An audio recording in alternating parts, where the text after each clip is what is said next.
Hello and welcome to Fatima Today. This show is produced by the World Apostolate of Fatima USA, Our Lady's BlueArmy, and brings topics to you, our viewers, related to the events in the world today. We live in tumultuous times when logic seems to have disappeared and uncertainty hangs over us. Our hope on these programs is to address the issues of the day and find solutions through adherence to the laws of God, especially through the message of Fatima. We ask that you subscribe to this podcast. Hello, everyone. The World Apostolate of Fatima is an international public association of the faithful in the Church. Since the founding in 1947, it has seen the mission to promote the message of Fatima, bringing people to learn, live, and spread this message, which St. Pope John Paul II said was more relevant today than it was in 1917. His successors, Pope Benedict XVI and Pope Francis, have also strongly endorsed this belief. Since 2004, our apostolate has been a church's official voice in this message. I'm coming to you from our hotel retreat center, Domus Pachas in Fatima. For those of you looking to book a pilgrimage or retreat here, which houses both the Latin Rite Chapel, the Byzantine Chapel, and this auditorium where we are, these seat the capacity of the house. Please see the links below for those for Domus Pachas and for our company, Ave Maria Pilgrimage Tours. This also serves as the headquarters for the World Apostolate of Fatima International. The International Board of Trustees met here this week, and I'm very happy to have several members of the board here with me. I want to welcome all of you.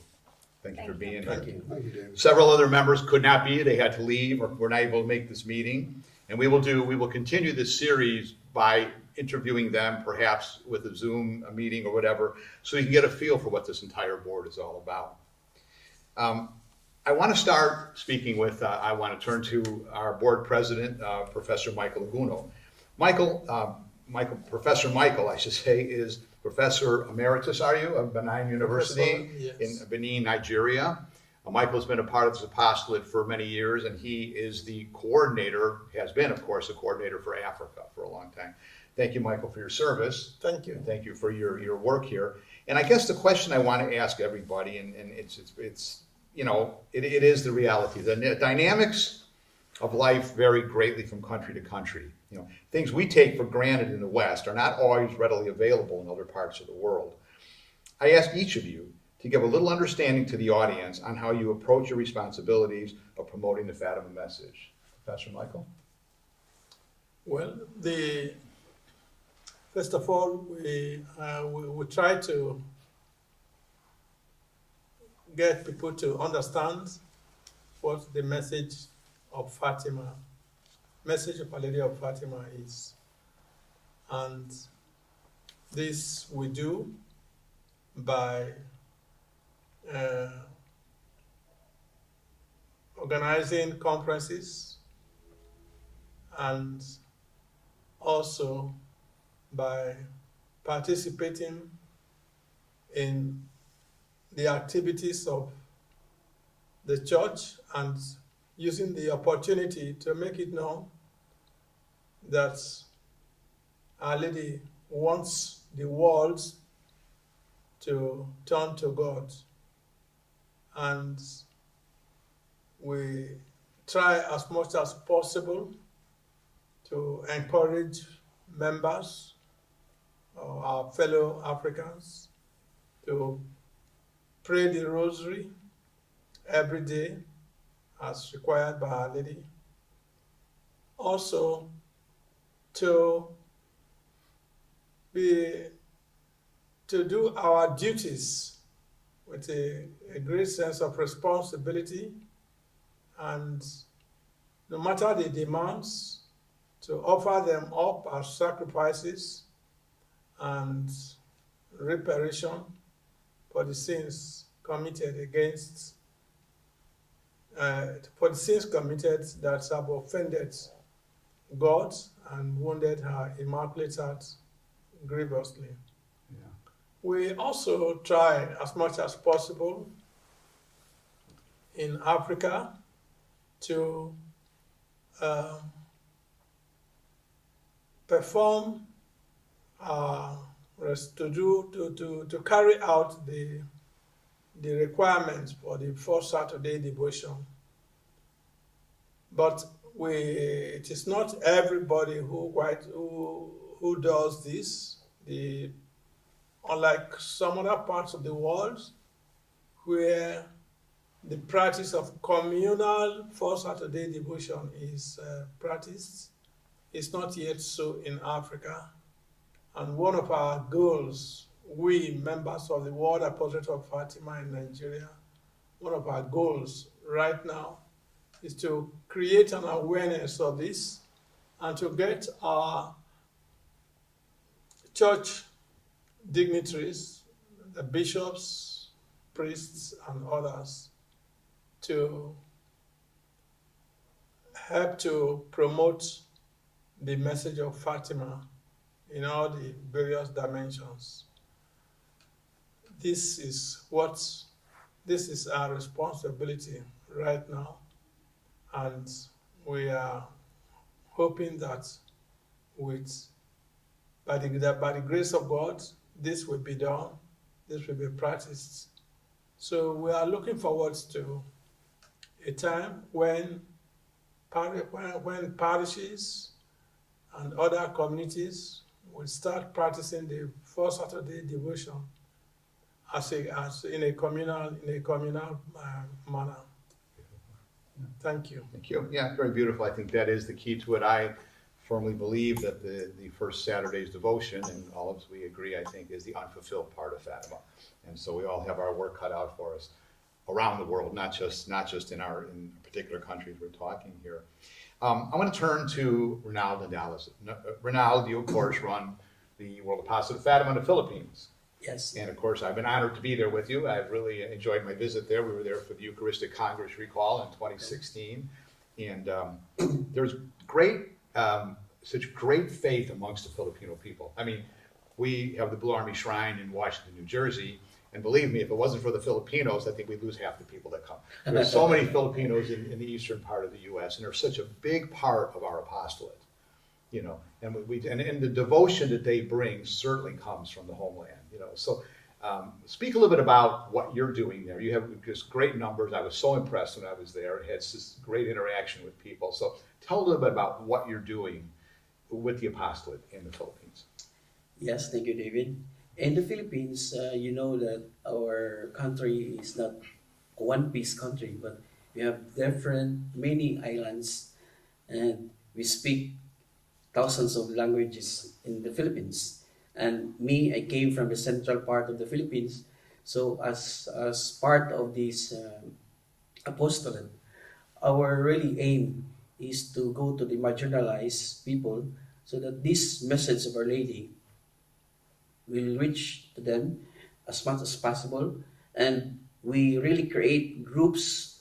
We have South area, we have Northern area, and the Central area, in order for us to reach these people, especially speaking about the message of Fatima in the Philippines. Even though we are 90% of Catholics there, but the understanding of the message of Fatima is not that fully understood by everybody. So the role of the WAF there is to explain to them what's really the essence and the center of this message. So the WAF in the Philippines really form ourselves, not only the leaders. We divide the work not only for the leaders, but we divide the work, especially in formation. We have group on formation. We have a group of organization. We have also the group for membership, for finances, and other things that, especially when we create new WAF in a certain area or diocese in the Philippines. So this group, we annually gathered and speak and talk about the need of a certain area, because every area in our place, we have different needs. So once we found out the needs with regards to the message of Fatima there, we will pull out and then we will start how to respond to the needs. Yeah. In order for that, they will understand the real essence of the message of Fatima. Yeah. And I think the way you do this, there's so much that all countries can learn from your organization. You really have. You hold these different events, and of course you keep us in the word. with social media, we know every day what's going on, what's happening for now today, and Deborah, you know.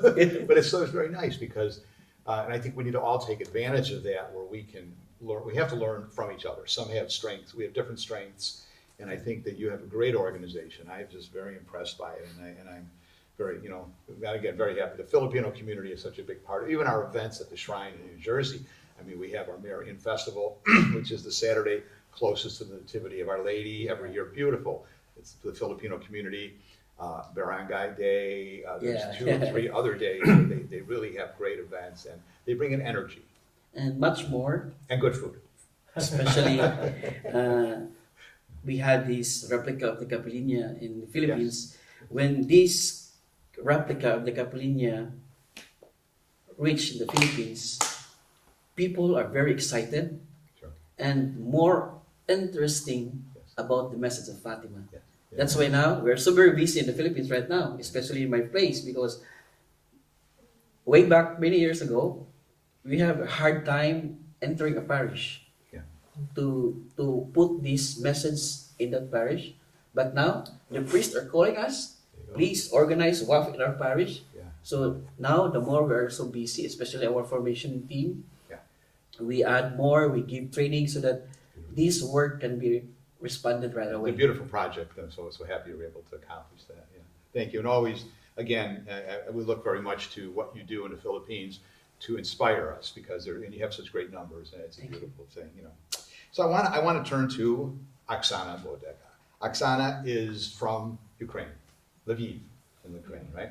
And of course, you know, now you're working in a different dynamic right now, obviously, and a war going on and all of this. But yet, the beautiful things I see that are sent out, that are happening, processions and such. So would you talk a little bit about it and how you're trying to, despite all the issues, bring the message of Fatima throughout Ukraine? So, thank you, David. As you mentioned, we in Ukraine now live really dramatic situation of war, and the message of Fatima is very much actual for us, because this is first of all the message of peace, and it brings us hope. As we know, Our Lady appeared to little children amidst of the First World War, right? And she gave the consolation that this war is going to end soon if they pray rosary every day and make sacrifices and reparation for the sins of people. And so this message of peace is very actual for us. So as I said, it gives us hope. And in our country, since the beginning of the war, many people spontaneously started to pray rosary because they felt it as their refuge here in this difficult situation. And especially now, also in the framework of the World Apostolate of Fatima, we also can reinforce this natural desire to pray rosary, and to explain maybe the meaning and the origins from where this appeal came from, and to explain more the meaning of the message of Fatima, because even if it's known in general, but it's always better to go to the core of it. Yeah, personal conversion, trying to obtain first of all my inner peace, and then if I have my own peace can be spread in the world on the level of different countries and nations. So I think that the World Apostolate of Fatima now is this community which can spread this message of peace and of hope from Our Lady of Fatima. And especially we felt this hope when the pilgrim statue of Our Lady arrived to Lviv on March 17th of 2022, less than in a month after the beginning of the war. Right. And it also the presence of pilgrim statue put like this emphasis on the necessity of praying more for peace. Well, the pictures that you sent were so edifying of that procession at that particular time. It really was heartwarming to see, you know, despite everything going on, we're going to win. We know this. Okay, and Our Lady said that war is a punishment for sin. We know that. But that doesn't mean necessarily the sins of those who are suffering the war. It's the sins of the world that bring this about. You know, the aggressors, those that are suffering from it. But it has ultimately a good effect. I hate to look at it that way, but you know, God punishes us to teach us. Yeah. And I think that's really, you know, and to excuse me, and to be that strong in the apostolate and the faith that the people of Ukraine are, what you're showing is really a very, you know, it's a beautiful thing. And so, of course, we pray every day for Ukraine and for peace in the world and in the Holy Land, which of course now is suffering from, you know, another upheaval, which is which has just been ongoing for many years. And we are, but we have to pray for peace. We have to bring it about. We can change the world. That's what it comes down to. Okay, and we say that, it's the mantra we use. We can change the world, and we absolutely can. And we change it by first living. You know, it says we learn, live, and then spread the message of Fatima. First, we have to learn it. Most importantly, we have to live it, because you cannot give what you do not have. And then you spread it. And I think that you're doing great witness there, and I really do thank you so much. You know, Deacon Walter Carver is a deacon of the Diocese of Regensburg in Germany. Yes. And of course, you work not just in the Diocese of Regensburg, but you're working spreading the message throughout Germany. So how do you find it now? We're going from you know, countries with much different dynamics here to now to the West, Western Germany. And how do you find it, or we're not Western, but Germany in general, the unified Germany? It's still Okay. It's still the you know. So, as you said, I'm responsible for the Fatima Apostolate in the Diocese of Regensburg. That's about 100 kilometers north of Munich. And yes, let's say something about the apostolate in Germany. It was founded in the early 50s. And as you know, the situation at this time was very challenging because after World War II, everything was destroyed. And so the number of members, they grew up very fast. In the 60s, we had about 60,000 members. But now the number is declining very much. We have on the paper 6,000 members. But there are some very active. We have a lot of prayer groups in the dioceses, although a lot of prayer groups we do not know. They do it at their own. And there is also a lot of groups for 24 hours adoration. It is growing up, really. Yes, in Germany we have about 50% of the Germans and of the people who live there are baptized. 25% of them, of the people are Catholics. But the situation in the German church is like everywhere in the Western region. We have our problems, but I think, especially with Our Lady, we can find ways to bring people to Jesus and to the Lord, because we have a Fatima Pilgrim statue who does a pilgrimage through parishes, schools, kindergartens, monasteries, on each location for some days. And you can observe that the people feel that the Mother Mary helps us to find the way to the Lord, and that's very hopeful. Yes, it is. And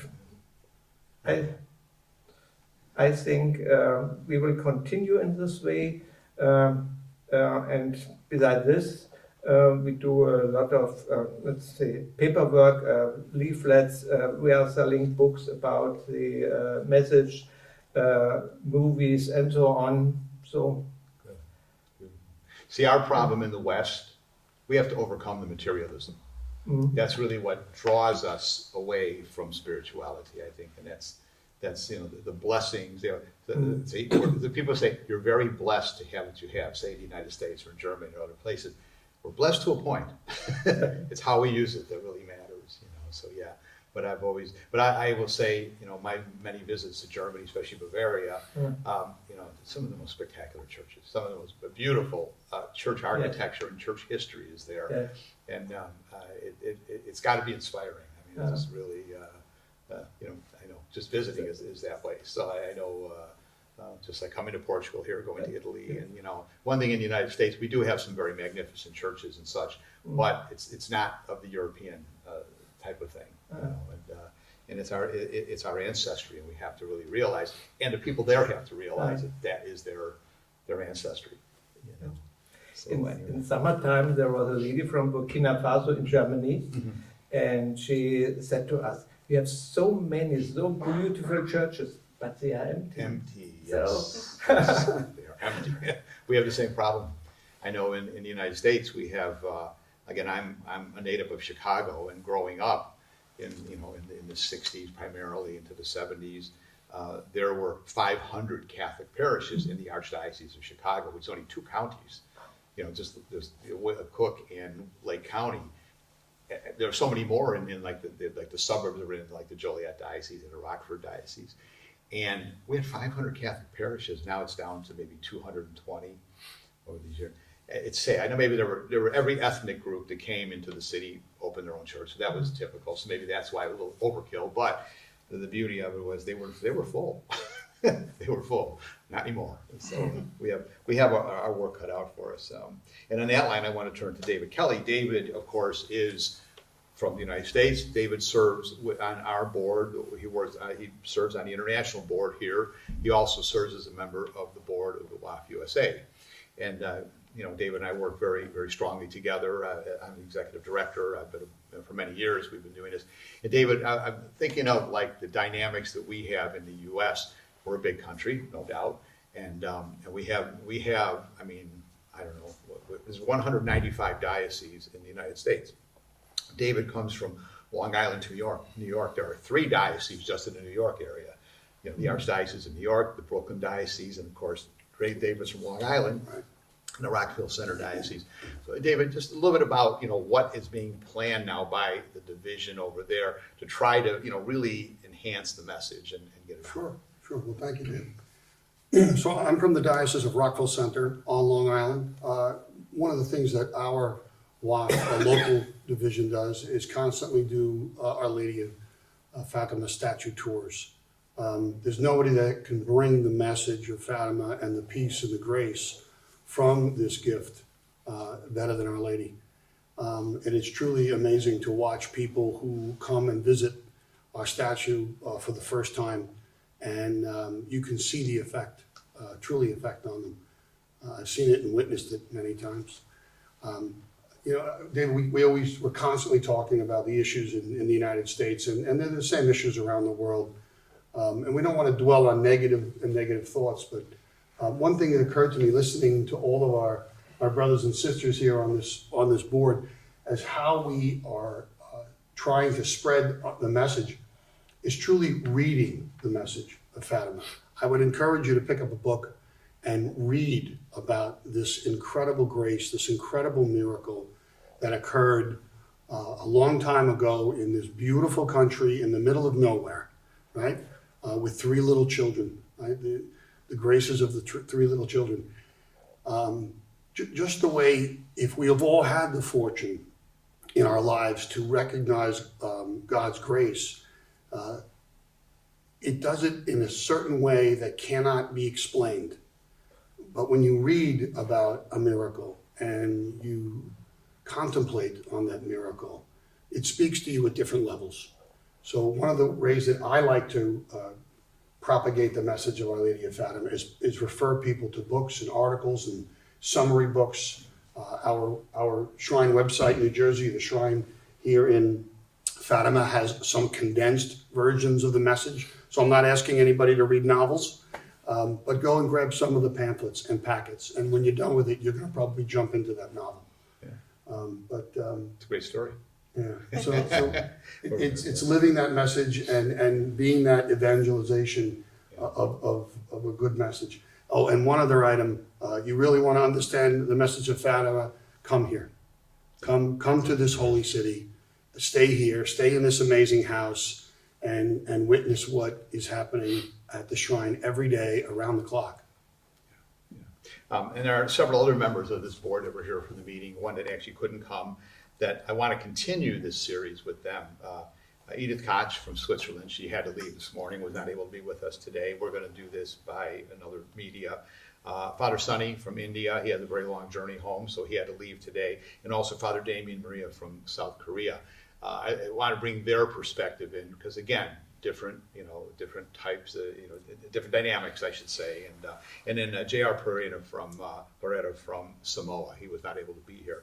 But I think that it's good that we have a board of trustees. I served 14 years as an international trustee, and it was good. We had a very nice cross section of people, and I think right now we have an even better cross section of people with a great, because you bring different experiences. We have such a commonality here. We speak the same language, but yet we have such diversity in what we're doing. So what I want to do now is turn over to the people who are the glue that keep it together, okay? Nuno Pezetis and Honoresh. And really, we are able to work and we are able to succeed as an international apostolate by them keeping together what we do. So I guess I'll turn to you first, or ladies first. I don't know what should I do here. You decide who wants to go first on this, okay? You're fine with that. Yeah. But what is it? I mean, what we speak often, okay? We've been working together for many years, and we find hurdles all the time that hit. Mm-hmm. But all in all, what is your assessment of where we're at as an apostolate and where we're going, and suggestions for everybody? Right. Yeah, thank you, Dave. Well, it's always a pleasure, we can say that we have the most beautiful and challenging mission within our apostolate. We are the International Secretariat, and as you said, David, rightly, we try to bring together all this experience around the world, and we try to keep this flow of information among all nation members, so that we get on the same track when it comes to spreading Our Lady's message. And so the beauty of that is really that being here in Fatima, and Anne and I, we actually were born here in Fatima, so we have this connection also with the story of Fatima through our relatives, our grandparents. The fact that we can hear from our members and the leaders of the World Apostolate of Fatima from around the world very often, and their experience is what makes sense to what we do here.